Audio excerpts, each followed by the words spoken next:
Shalom family, and welcome back to my channel. This video is for truck drivers, but not exclusively. Trucks with a sleeper, a day cab, pickup trucks with livestock trailers or car trailers, even box trucks. And while this video specifically pertains to January 7th, 2025, and the winds that were happening throughout California and Utah area, it can also be applied to any of the 48 contiguous states. And it's not a bad idea for people in their personal vehicles to know what is going on as well. So my route takes me to Southern California every other day, I-70 to I-15. And I always get to go down the 15, down off into the Los Angeles basin, and I have felt the effects of the Santa Ana winds. Now, I'd be lying if I said that I knew what the wind gales are at all times. I do not. But I can guesstimate they are anywhere on a regular day when it's quite windy, maybe from 20 to 30 miles per hour, 15 to 30 miles per hour. And even at 30 miles per hour, I myself personally tend to fight to keep my truck on the road because generally my loads are light. Going into California, I'm usually carrying empty bread trays. Coming out of California, I'm generally carrying bread or the ingredients for bread. The ingredients are way heavier than loaves of bread and donuts and such, and they will weigh me down. So I'm not experiencing the fishtailing and the fighting of the wind. The windstorm that took place on January 7th was predicted to last until the 8th, and it was considered to be life-threatening. But the reality is that wind, I do believe, went on for 2 days and longer. It is also the cause of the fast spread of the California wildfires in LA. The gusts were forecast to be anywhere from 50 to 80 miles per hour, but that morning they were being reported at already 84 miles per hour on Magic Mountain Trail, 62 miles per hour in Escondido Canyon, and 55 miles per hour at the Van Nuys Airport. It was reported to be the most destructive windstorm seen since 2011. It was hard for me to find pictures of the semis that were blown over, and it's easy to find the pictures of the fire destruction and some of the wind destruction, but specifically the damage that was done to the trucks from California up through Utah. So that surely means Nevada, because I experienced a lot of fighting of the wind in Nevada. I will be showing some of the pictures from California as well as some other pictures just from general overblown trucks. Now, because of my location, I drive in a lot of precarious weather conditions. Anything from, if you're familiar with Colorado, the Loveland Pass, over I-70 through Eisenhower Tunnel, through the Vail Pass, on ice. I've had my fuel lines freeze because it's so cold, and I clearly didn't have enough additive in my tank to keep my fuel lines from freezing.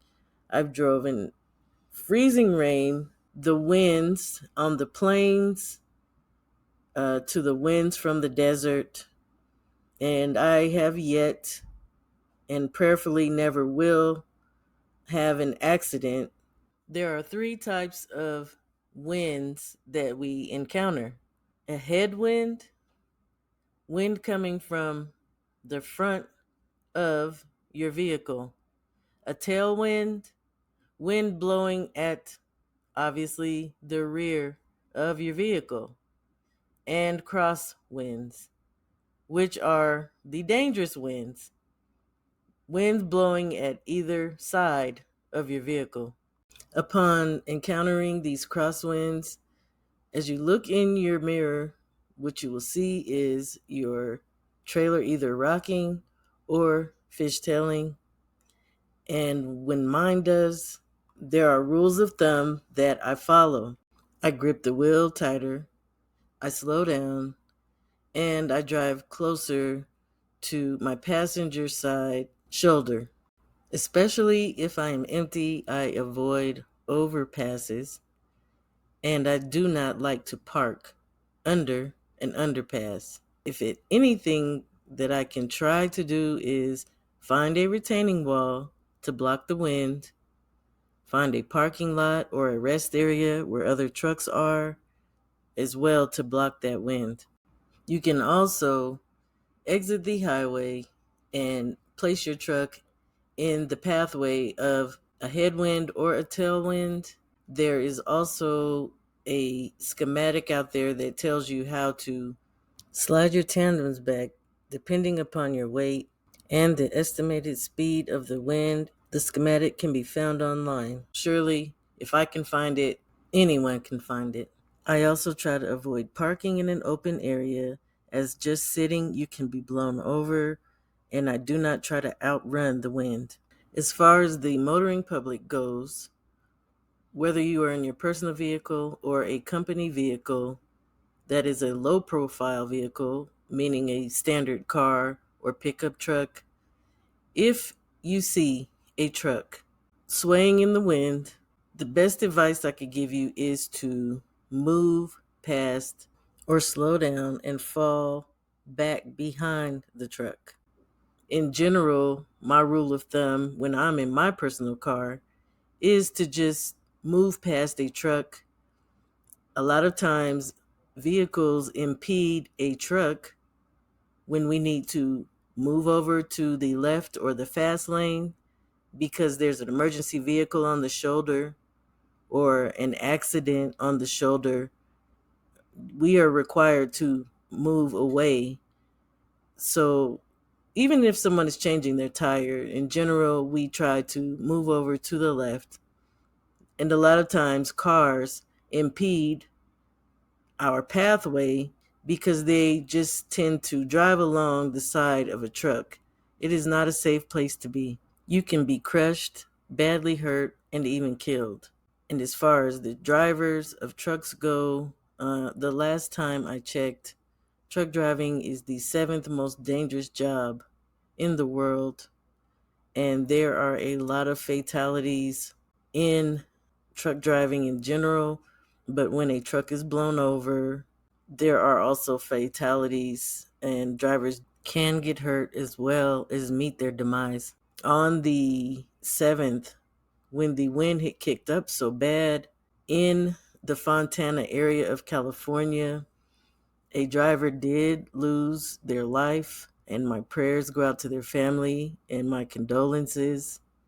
And the stretch of road where he passed, I travel on all the time. The I-15 exchange to the 210, and I use the exchange going and coming from Fontana, headed north to Las Vegas in Nevada. When all is said and done, I just pray that the truck drivers out here are being safe for the motoring public, but especially for yourself. You know, there's nothing worse than not being able to make it back to the family that depends on you. And as far as people in their personal vehicles go, please be courteous to truck drivers. I understand that you all have places to go, and generally you have a time in which you wish to be there, but we all have to keep each other safe on these roads. And we want you all to make it home to your families as well. That's all I have. Thank you for listening and for watching, and be a blessing as well as being blessed. Shalom.